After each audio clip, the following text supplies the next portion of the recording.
Hello बच्चों, very good morning बेटा। हमने बात करी थी कि पब्लिक सेक्टर के बारे में। पब्लिक सेक्टर की तीन वो थी बेटा फॉर्म्स, जो मैंने आपको बताई थी। डिपार्टमेंटल अंडरटेकिंग, है ना।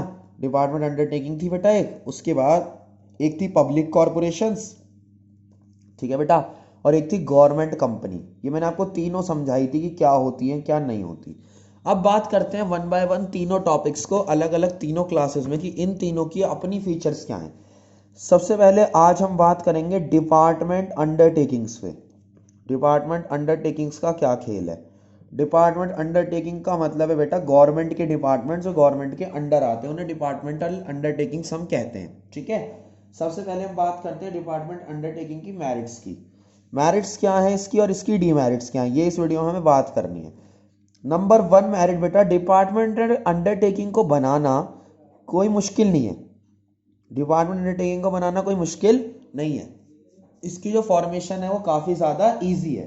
इसकी फॉर्मेशन क्या है बेटा, बहुत ज्यादा इजी है।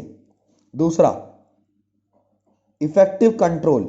इफेक्टिव कंट्रोल का मतलब क्या है? इफेक्टिव कंट्रोल का मतलब ये है बेटा कि डिपार्टमेंटल अंडरटेकिंग में गवर्नमेंट का जो कंट्रोल है इन पर, वो इफेक्टिव रहता है। मतलब इजी रहता है और इफेक्टिव रहता है, अच्छा कंट्रोल रहता है इनका इन चीजों पर, ठीक है। तीसरा, इफेक्टिव कंट्रोल हो गया, इजी फॉर्मेशन हो गई। उसके बाद इंक्रीज इन गवर्नमेंट इनकम। ये जो गवर्नमेंट की इनकम है बेटा, डिपार्टमेंटल अंडरटेकिंग जो है वो गवर्नमेंट की इनकम में इजाफा करते हैं, क्योंकि ये गवर्नमेंट के डिपार्टमेंट है। तो ये पैसा कमा के भी, अर्न करके भी कहाँ देते हैं? गवर्नमेंट को ही देते हैं। तो ये इंक्रीज करते हैं गवर्नमेंट इनकम में, गवर्नमेंट की इनकम को ये काफी ज्यादा इंक्रीज करते हैं। चौथा है decrease in tax burden. Decrease in tax burden, ये जो टैक्स का बर्डन है, इस टैक्स के बर्डन में ये गिरावट लाते हैं। टैक्स के बर्डन में क्या लाते हैं? गिरावट लाते हैं। यानी जो टैक्स का बर्डन है, अब मेरी बात समझना, अगर प्राइवेट इनकम, कोई प्राइवेट सेक्टर ज्यादा पैसा कमाता है तो प्राइवेट सेक्टर जो पैसा कमाता है वो ज्यादातर अपने पास रख लेता है बचा के। जबकि जो सरकारी सेक्टर है बेटा, वो सरकारी सेक्टर इनकम डायरेक्टली सरकार को देता है। तो सरकार की इनकम पे सरकार को टैक्स नहीं देना पड़ता। तो ये टैक्स का जो बर्डन है, जो सरकार मतलब टैक्स बर्डन जो है वो कम कर देता है, ठीक है ना। यानी टैक्स ना भी मिले अगर, तो ये इनकम जनरेट करके आपको दे सकते हैं, ठीक है। अगला, इजी फाइनेंसिंग। इजी फाइनेंसिंग का मतलब क्या है बेटा? इनकी फाइनेंसिंग इजी है। फाइनेंसिंग इजी क्यों है बेटा? इनकी फाइनेंसिंग इजी इस वजह से है क्योंकि क्या नाम है, जो सरकारी सेक्टर है उस वो उन्हीं का डिपार्टमेंट है। तो डिपार्टमेंट में फाइनेंसिंग इजी है, पैसा मिलना आसान है काफी ज्यादा, ठीक है ना, क्योंकि फाइनेंसिंग इनकी काफी ज्यादा इजी हो जाती है, कोई दिक्कत नहीं आए हो, ठीक है। उसके बाद अब हम इनकी बात करते हैं आगे चल के।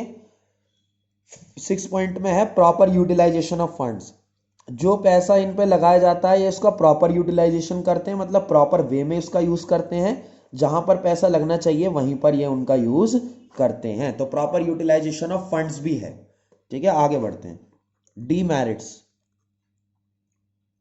डीमेरिट्स का मतलब क्या है? डीमेरिट्स का मतलब पहला, सबसे पहला, ठीक है ना। डीमेरिट्स में सबसे पहला क्या है? Lack of flexibility. फ्लेक्सिबिलिटी होती है चेंज करने की, अडेप्टिबिलिटी, यानी हम अपने आप को चेंज कर सकते हैं कि नहीं। तो बेटा होता क्या है, गवर्नमेंट का डिपार्टमेंट है तो फ्लेक्सिबिलिटी अगर चेंज होगा भी तो गवर्नमेंट की तरफ से होगा, खुद आप कुछ भी चेंज नहीं कर सकते।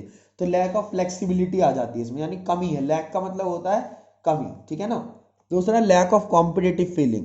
भाई जो सरकार का ही डिपार्टमेंट है, सब कुछ इजीली मिल रहा है, इजी फॉर्मेशन है, तो कॉम्पिटिटिव वाली जो फीलिंग है ना बेटा वो चली जाती है। लैक ऑफ कॉम्पिटिटिव फीलिंग आ जाती है, यानी कंपटीशन वाली बात नहीं रहती। जबकि प्राइवेट सेक्टर्स में क्या है, प्राइवेट सेक्टर्स में बेटा क्या नाम है, कंपटीशन की फीलिंग हमेशा ही रहती है, ठीक है ना। तो लैक ऑफ कॉम्पिटिटिव फीलिंग इसमें आता है।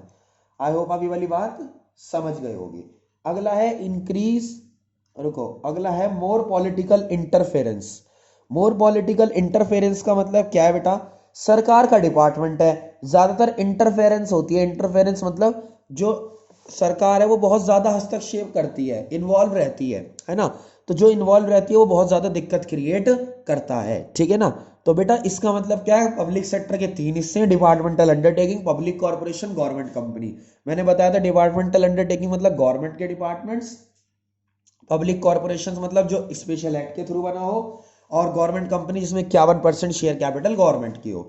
मेरिट्स क्या है? आसानी से बन जाता है, कंट्रोल अच्छा रहता है, गवर्नमेंट इनकम बढ़ाता है, टैक्स बर्डन को कम करता है, फाइनेंसिंग इजी करता है। अगला क्या है, proper utilization of funds, funds को प्रॉपर यूटिलाइजेशन हो जाता है। डीमेरिट्स क्या है, फ्लेक्सिबिलिटी नहीं है, कॉम्पिटिटिव की फीलिंग कम है और पॉलिटिकल इंटरफेरेंस ज्यादा है। तो आई होप आप ये वाली बात समझ गए होगे। नेक्स्ट क्लास में बेटा हम इससे आगे बढ़ेंगे। Thank you so much.